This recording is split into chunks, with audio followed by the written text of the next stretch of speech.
Bonjour et bienvenue dans cette nouvelle vidéo.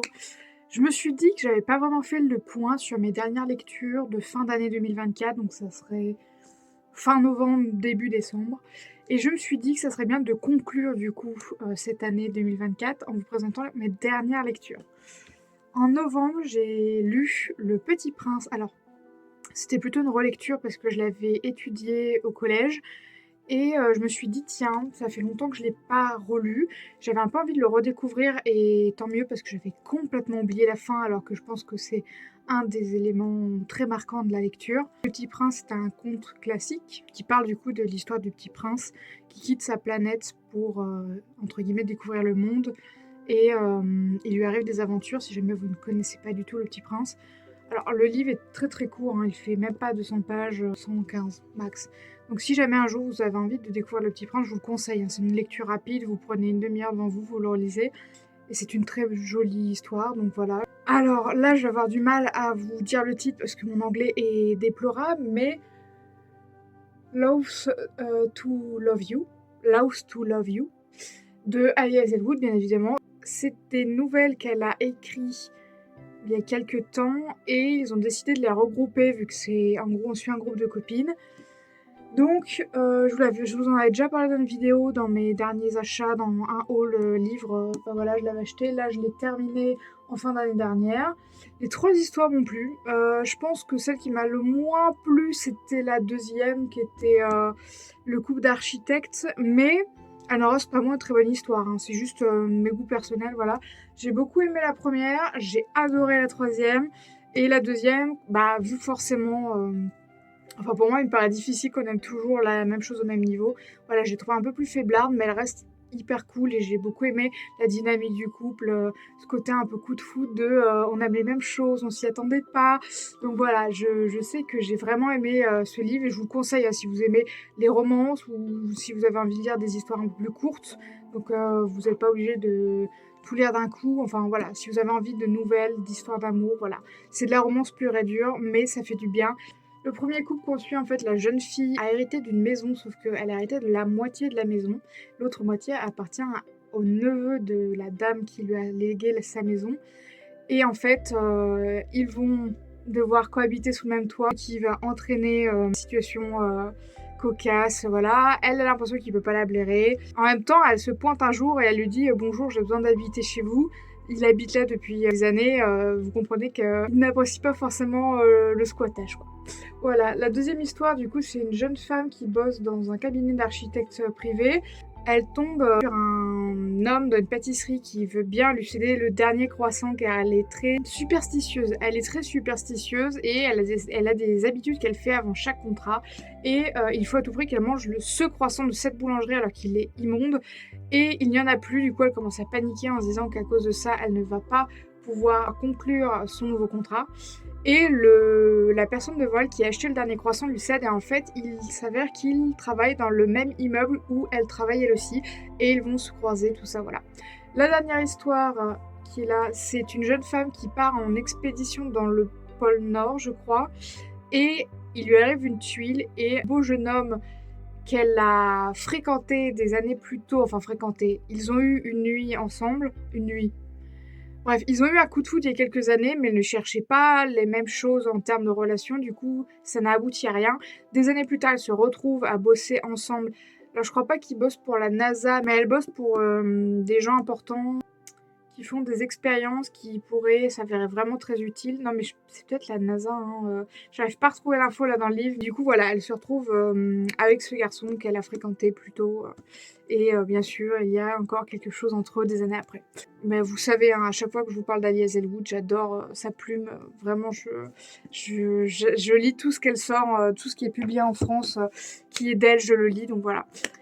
Ensuite, La Nuit des Rois et des Reines, donc c'est une petite bande dessinée que j'ai lue fin novembre, il me semble. Alors, j'ai trouvé ça très sympa, mais j'étais un peu déçue. Je vous explique. On suit l'héroïne qui est au milieu, qui est en fait une jeune fille qui vient de changer de lycée parce qu'en fait elle a un look plutôt masculin, je vais dire. Elle se considère comme une fille, mais voilà. Et elle tombe amoureuse d'un jeune garçon, mais lui n'a Dieu que pour une jeune fille qui, elle, n'a Dieu que pour lui. Donc c'est une espèce de triangle amoureux. queer du coup, et en fait ça reprend un peu le fond de La Nuit des Rois de Shakespeare. J'allais dire de Sherlock Holmes. La Nuit des Rois de Shakespeare.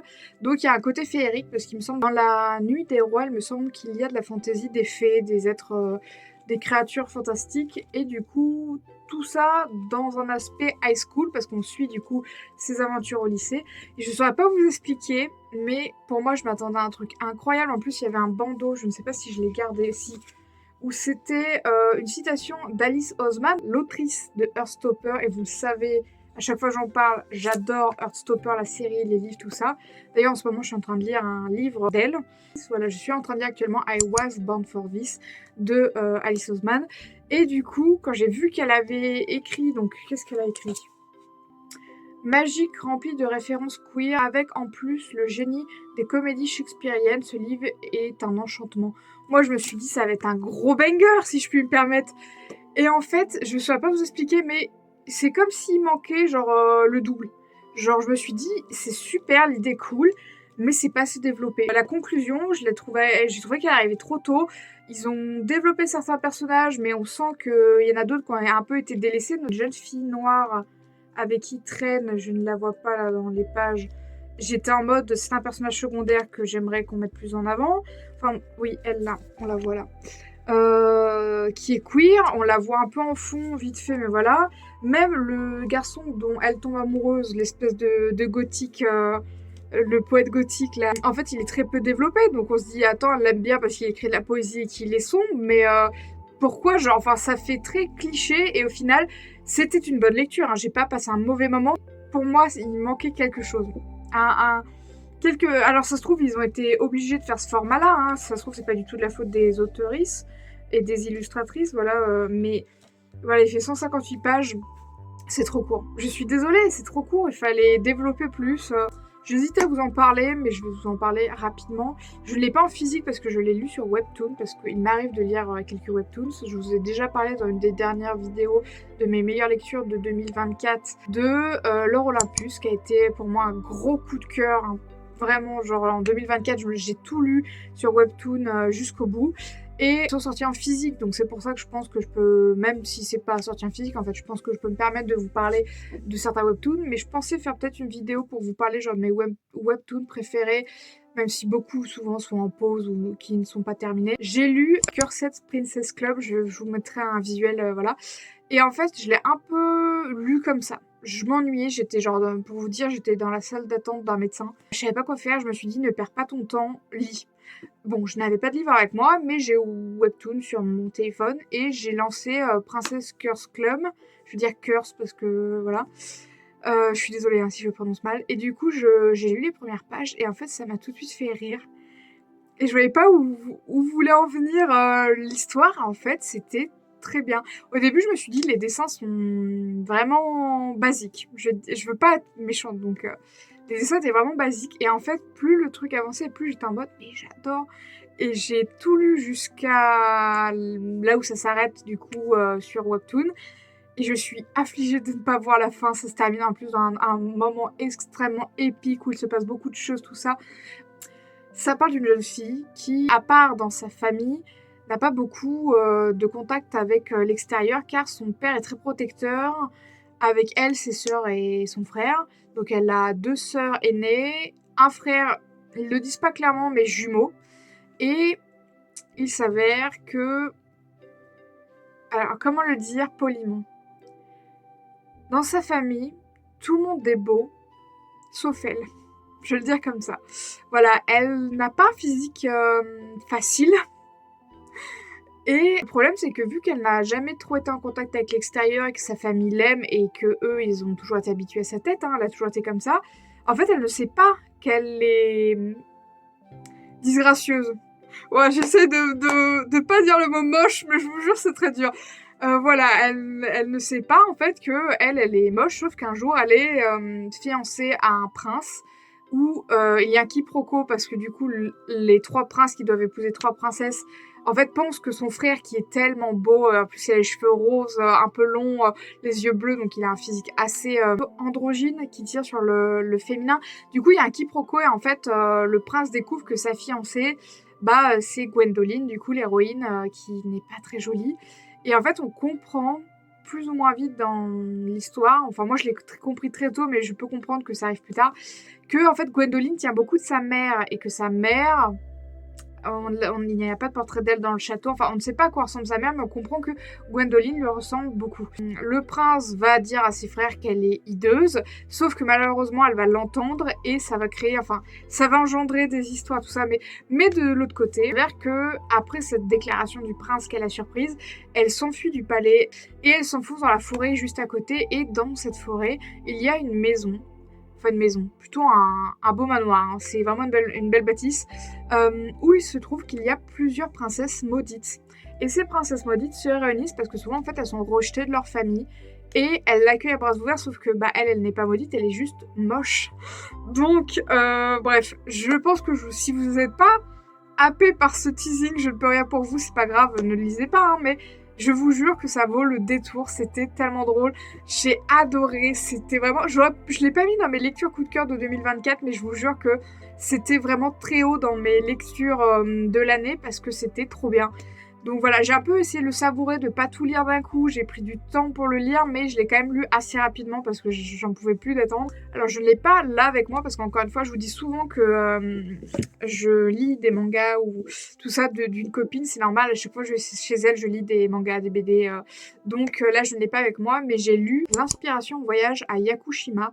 En fait, une BD auto-publiée par la vidéaste Lapin, que je vous conseille d'aller voir si vous ne connaissez pas. Elle est incroyable, j'adore ces vidéos, je l'ai découvert l'année dernière, oui l'année dernière, et c'était super. Et en fait, mon ami chez qui je vais fréquemment, en fait la suit depuis des années, sauf qu'on n'en a jamais parlé, et à l'époque elle a participé au crowdfunding quand elle a publié cette bande dessinée qu'elle a auto-éditée. Et du coup, je lui en ai parlé l'autre fois en me disant voilà, Lapin, moi je viens de découvrir tout ça. Et elle m'a dit mais moi j'ai sa BD et tout si tu veux la lire. Donc j'étais ravie parce qu'il me semble que vous pouvez l'acheter en digital si vous voulez. Elle n'est pas à la vente en format physique.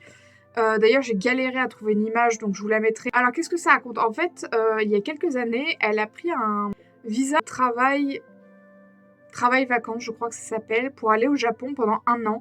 Et en vélo, elle a campé et en fait, elle a fait le tour du Japon en vélo, donc avec tout ce qu'elle avait besoin sur elle, sur son vélo. Et elle raconte une partie de son aventure où c'était la Golden Week, donc je crois que c'est une semaine. Du coup, ils en profitent pour faire de la fête, tout ça. Enfin, c'est assez connu au Japon. Et elle est partie sur l'île qui a inspiré le film Princesse Momonoke. Et en fait, il lui arrivait des galères. Enfin bref, et c'était vraiment à la fois hilarant, à la fois j'étais tellement mal à l'aise pour elle. Genre, la première scène où elle explique que le mec, il lui fait écouter de la musique qu'il a fait et qu'elle dit que c'est la pire chose qu'elle a écoutée de sa vie, que ça ressemblait à rien, on aurait juste dit des bruits empilés les uns sur les autres et même pas de la musique. Je vous jure, je me suis sentie mal à l'aise premier degré. Genre, j'étais trop mal pour elle, j'étais en mode oh mon dieu, ça a l'air horrible, j'aurais paniqué à sa place. Et en fait, elle se lève, elle dit je dois y aller, et elle se casse. Et genre, moi je lui ai dit, je ne sais même pas comment j'aurais pu réagir face à ça. Enfin bref. Mais du coup, il lui arrive plusieurs galères. Donc si vous avez envie de le lire, voilà, je pense que c'est trouvable en version numérique. J'ai adoré, c'était super. Voilà, soutenez les petits créateurs. Qu'est-ce que vous voulez que je vous dise de plus? J'ai lu le tome 6, Le vendeur du magasin de vélo. Je vous en parle depuis le début parce que c'est un peu la série manga que je suis avec acharnement parce que j'adore. Je vais pas trop vous en parler parce que si vous n'avez pas lu les premiers tomes, je vais pas vous spoiler. Mais je tiens juste à vous dire que j'adore cette série, que c'est des petits trentenaires. Enfin non, elle a 30 ans, lui il est plutôt dans sa vingtaine, donc il y a un petit écart d'âge, mais ils sont tous les deux adultes, y a pas de problème. Et en fait, ils tombent amoureux, ils sortent ensemble, tout ça. Ça arrive très tôt dans le manga, donc voilà, je vous spoil pas vraiment. Et en fait, dans le tome 6, ça parle beaucoup du qu'est-ce qu'on veut dans un couple et la fin du tome 6. Donc je vais pas vous dire ce qui se passe, mais ça se fait pas terminer un tome comme ça. Sachant que je vais... Ah, quoique, peut-être qu'il y aura un nouveau tome là en janvier, je ne sais plus. Mais du coup, ça se termine sur un cliffhanger où elle lâche une bombe. Donc le tome 6 m'a achevé. J'ai très peur pour la suite. Du coup, je ne sais pas du tout où va aboutir ce qui a été mis en place du coup à la fin du tome 6. Genre... En plus, des fois on la suit elle, des fois on le suit lui. Et là, on sait pas du tout pourquoi elle décide de faire ce qu'elle fait à la fin du tome 6. Et du coup, nous, en tant que lecteurs, on comprend pas à quel moment elle a eu la logique de se dire je vais faire ça. Ensuite, alors je vais vous parler des trois en même... Enfin, des trois en même temps. Je vais peut-être pas abuser, non, mais voilà. J'ai lu... je l'ai déjà un peu évoqué dans une précédente vidéo, mais j'ai lu la trilogie de Lucy Scott, la trilogie de Ces choses qu'on... Oui, voilà, Ces choses qu'on, et après ça change. J'ai un peu pris le tome 1 en low vinted, et je l'ai lu un peu d'office, genre j'avais rien à lire là, et je m'étais dit en décembre, je m'étais pas vraiment fixée de pile à lire d'hiver, enfin, je m'étais mis 5 bouquins, mais je m'étais surtout dit, lis ce que t'as envie, lis des romances. En ce moment, j'ai envie de lire des romances, donc je me suis dit, je vais lire des romances. Et je l'ai un peu lu comme ça, enfin, c'était pas dans mes priorités. C'était trop bien. C'est un schéma classique, hein. À un moment, tout va bien, et le mec panique parce que c'est un mec, et du coup, il fout la merde, alors que vraiment, juste, le mec est heureux, et il a pas l'habitude d'être heureux. C'est chose qu'on n'oublie pas, donc c'est l'histoire de Naomi, qui fuit son mariage, et qui rejoint sa sœur jumelle démoniaque, parce qu'elle est pas très gentille avec elle et le reste de sa famille, qu'elle a perdu de vue depuis des années, mais elle l'appelle le jour de son mariage, et elle est déjà en plein... Elle ne sait pas si elle a envie d'aller au bout de ce mariage, donc elle prend un peu ça comme un signe et elle décide de rejoindre sa sœur jumelle dans une petite ville, Knockmount. Non mais en fait je suis désolée, c'est imprononçable, Knockmount, c'est dur à dire quoi. Bref, et en fait tout le monde la prend pour sa jumelle bien sûr, alors que la meuf, elle a pas sa sœur est très bronzée, elle non, elle a les cheveux d'une couleur différente et sa sœur est tatouée de partout, elle non. Donc en fait si vous la regardez plus de 30 secondes, vous vous rendez compte que à part qu'elle se ressemble comme deux gouttes d'eau, il n'y a rien qui correspond. Bref. Donc, elle tombe sur un gars qui commence littéralement à l'insulter. Et il s'avère que il veut la foutre dehors. Sauf que le gars qui gère le café où ils se rencontrent lui fait comprendre que c'est pas elle et que là, il est en train de se taper la honte tout seul. Voilà. Donc, elle se retrouve avec ce gars, sauf que sa sœur a mis les voiles, sauf qu'elle lui a laissé sa fille de 11 ans, dont elle ignorait l'existence. Donc, elle se retrouve tutrice d'une nièce qu'elle ne connaît pas, dans une ville qu'elle ne connaît pas, et en plus, sa sœur lui a tiré sa voiture pour partir. Donc, elle se retrouve coincée dans cette ville. Voilà, avec ce gars du coup qui la suit un peu parce que bah il l'accompagne au poste de police. Et à la fin, c'est même lui qui va lui proposer un logement car la sœur s'est fait virer de son logement actuel. Bon bref. C'était trop mignon. En tout cas, dans ce livre, on vous introduit le personnage du petit frère, donc qui est... parce que je l'ai pas dit, mais le mec ça s'appelle Knox. Et son petit frère Nash. Et leur meilleur ami aux deux frères, Luciane. Et du coup, on rencontre également les deux futures protagonistes féminines des tomes d'après, qui sont Solane, donc ça c'est le tome 3, et Lina. Le tome 1 était trop bien, donc j'ai quasiment enchaîné tout de suite avec le tome 2, Ces choses qu'on nous cache. Donc là on suit Nash, le policier, qui va tomber amoureux de Lina, qui est en fait l'ex de la fac de son frère, sauf que ils ont 40 ans dans les bouquins, donc la fac c'est loin, c'était il y a 20 ans ou 25 ans, donc c'est pas du tout un problème. Au début son frère est un peu contre, mais pas parce que c'est son ex, pas du tout, ils sont restés amis, il y a pas de problème, c'est juste qu'il est en mode Lina, elle est du genre à ne jamais se mettre en couple, à entre guillemets profiter de la vie, et toi t'es un accro au mariage, tu vas tout prix te caser et faire des gosses, ça ne marchera pas entre vous. Donc, Lina, qui est là pour des raisons professionnelles, loue l'appartement d'à côté de celui de Nash, qui en fait appartient à Knox. C'était beaucoup plus... Je ne saurais pas vous l'expliquer, mais j'ai beaucoup moins aimé ce tome 2, alors que Nash, dans le tome 1, je l'ai trouvé absolument trop mignon, genre j'avais hâte de lire le tome 2. Et en fait, je l'ai trouvé hyper forceur avec Lina, parce qu'en fait, Lina, c'est une grande angoissée, donc j'ai beaucoup aimé. Alors, je vous l'avais pas dit, mais on alterne du point de vue féminin-masculin dans tous les tomes, donc c'est hyper sympa d'avoir les deux points de vue, quoi. Et en fait, Nash, j'ai trouvé qu'il était un peu forceur avec Lina, parce qu'à un moment, il a dit cette phrase qui m'a... où elle lui dit mais on sort pas ensemble, et il lui dit tu dors chez moi, on mange ensemble tous les midis, enfin je sais plus, en gros il lui donne des arguments, et à la fin il dit en fait on est déjà ensemble chérie, mais tu t'en es pas rendu compte quoi. Et j'étais un peu en mode mais en fait ça marche pas comme ça. Si t'as pas envie de mettre d'étiquette sur ta relation, si elle veut pas que vous soyez en couple mais que vous faites des trucs de couple, vous êtes pas en couple, je suis désolée, genre tu demandes à quelqu'un d'être avec toi dans cette relation, mais tu ne fais pas genre non mais c'est acquis, c'est acté, on est en couple, ça se fait pas. Enfin du coup voilà, j'ai trouvé Nash, alors que c'est pas du tout un bad boy, je tiens à le dire, j'ai trouvé qu'il a été insupportable. Et bien sûr, il y a un moment où il fait sa crise il panique en mode non, mais en fait, je suis comme mon père, je peux pas, machin.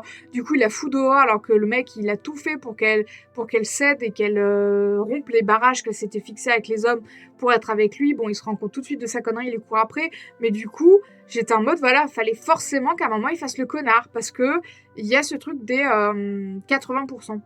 En gros, vous êtes à 80% du livre et tout va bien et d'un seul coup, il faut qu'il y ait un rebondissement et que le mec fasse de la merde ou que la meuf fasse de la merde. Du coup, ça fout la merde et après, comme ça, pour mieux se réconcilier, dire non, mais en fait, babe, je ne peux pas vivre sans toi, j'ai fait une erreur, je ne le ferai plus, tu es la femme de ma vie, épouse-moi. Parce que je vais pas vous mentir, hein, c'est quand même le schéma très classique, genre à chaque fois, à la fin, ils sont en mode t'es la femme de ma vie, épouse-moi. Et ça, où j'étais en mode allez vas-y le patriarcat vas-y voilà.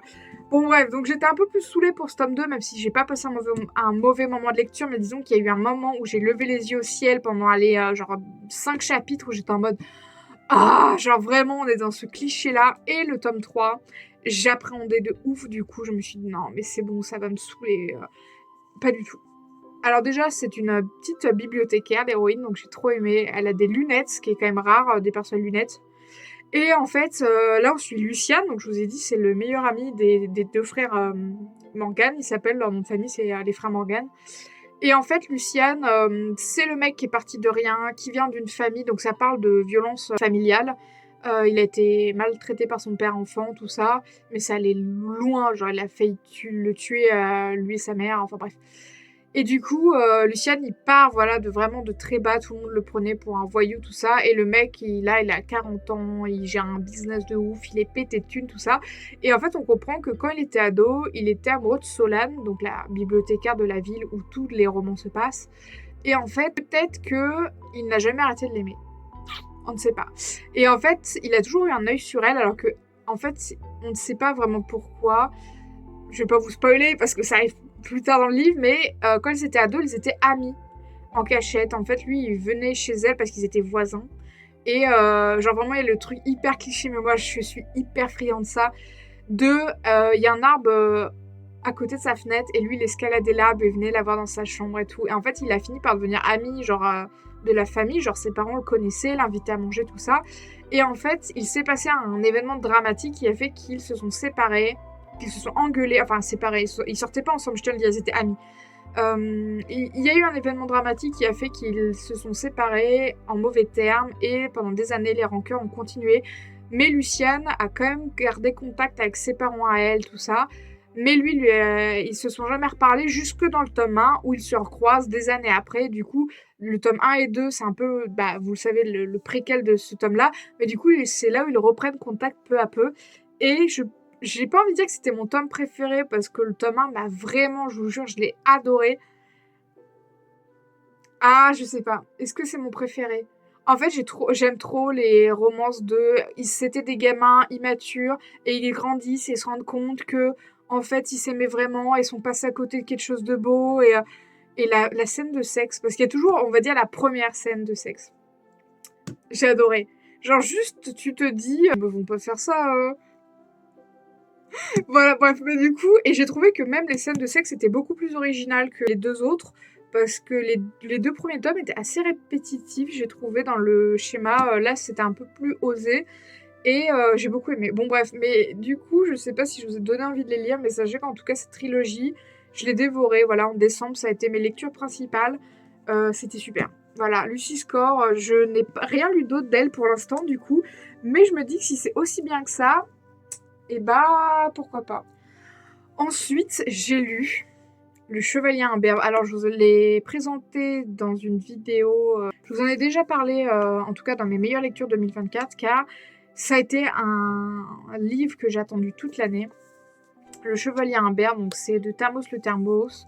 C'est de l'édition exemplaire, donc les éditions en ligne. Bon, vous pouvez aussi le trouver, je pense, en librairie physique. En fait, j'avais participé au crowdfunding, du coup, je l'ai attendu toute l'année, mais normal, hein, le temps que l'œuvre se fasse, que ce soit imprimé. Et enfin, j'ai eu mes quelques galères de colis. Du coup, elle est arrivée juste avant Noël in extremis et je l'ai lu et c'était trop bien. Le Chevalier Imberbe, c'est l'histoire d'Isabeau, qui est un chevalier non binaire, qui doit partir pour les croisades. Et en fait, il fait escale chez son cousin, Clotaire. Sauf que celui-ci tombe plus ou moins amoureux de la femme de son cousin, la belle Radgonde. Voilà, c'est une histoire assez... bon, c'est complètement queer, hein, le personnage principal est non-binaire, tout ça.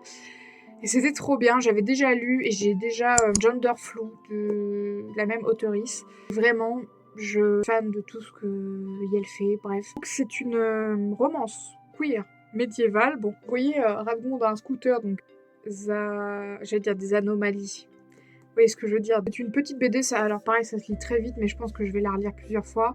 Il y a beaucoup de teintes, je vois en fait quand je l'ouvre bleu et jaune. Enfin bref, c'est très très joli, moi j'ai adoré. Bien sûr, le personnage de la méchante est une bonne sœur. Voilà. Donc, Le Chevalier Imberbe, c'est une très bonne BD. Je vous la conseille. C'est une excellente BD, achetez-la. Lisez-la. On m'a offert, en fin d'année dernière, Assistant to the Villain, qui a été un énorme coup de cœur. En fait, j'ai lu assez peu de fantasy l'année dernière.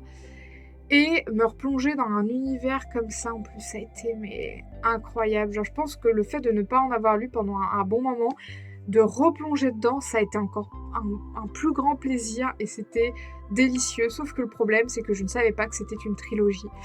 Le tome 2 est encore... bon, il est sorti en anglais, donc c'est déjà ça veut dire qu'il est sorti. Mais il faut qu'il soit traduit. Donc, croisons les doigts pour qu'il soit traduit cette année. Assistant to the Violent, donc l'histoire d'Evie qui en fait a un père malade, une petite sœur de 10 ans, plus de mère.